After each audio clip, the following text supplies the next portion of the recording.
Hi guys, good day. Magluto naman tayo ng adobo na atay ng manok at saka leeg.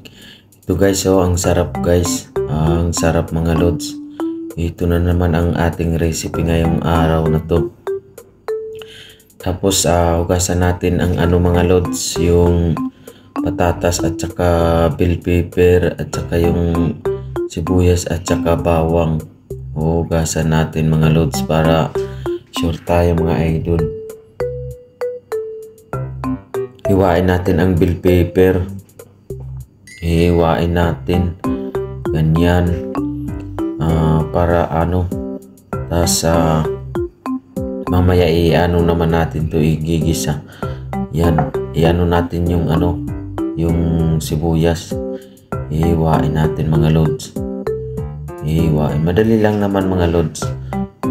Kumbaga sa ano lang, pero depende sa minutes yung pag natin pagluluto, depende yan. Hiwain natin ang bawang ng medyo maliit-liit, tapos hiwain din natin yung mga lods, yung patatas sakto lang na pagka para madali siya maluto.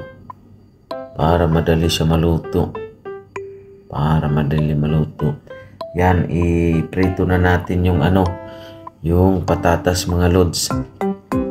Iprito na natin. Yan. Iprito natin. Yan. Medyo iluto-luto natin, tapos halo-halo ng para tas isunod po natin yung bell pepper. Isunod po natin yan para medyo mabango at saka madali siya maluto.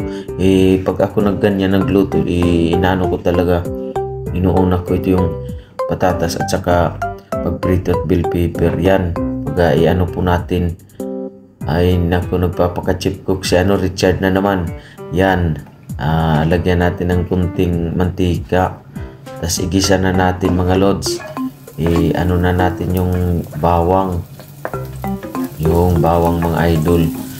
Ayan, ganyan lang kadali mga idol. Sarap na naman ang menu natin ngayon. Adobong pinatuyo na atay ng manok at saka leeg. Yan, isunod po natin yung sibuyas. Yan, po natin, tas ihalo na natin yung inuna ko lang yung leeg mga idol kasi para maluto siya agad at saka hindi tumigas yung atay, kasi once na isabay natin siya, titigas yung atay ng manok pag nasobrahan sa luto. Ayan, po natin. Ayan, isunod na natin yung atay ng manok. Ayan, halo-haloin natin. Yan, madali lang naman mga idol. Halo-haloin. Tas yan, halo-haloin natin.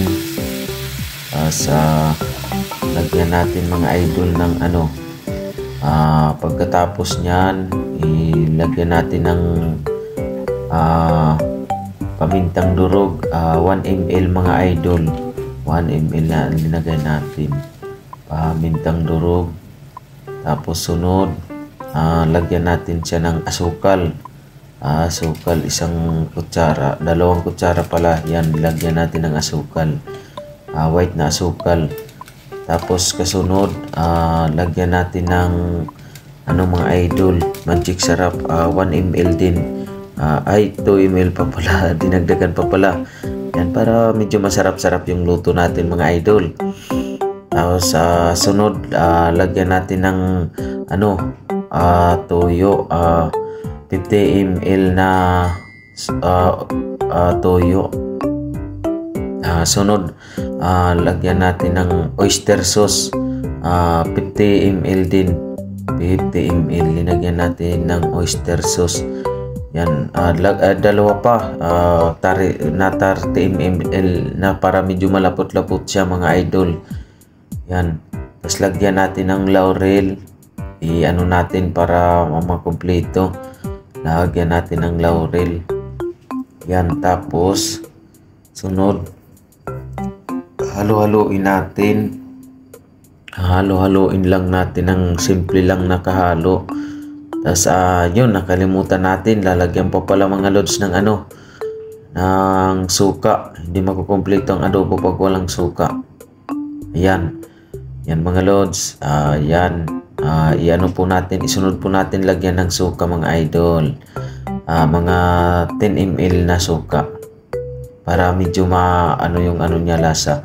Yan na mga idol. Ilagay na natin yung patatas at saka bell pepper. Wow, ang sarap ng natin mga idol.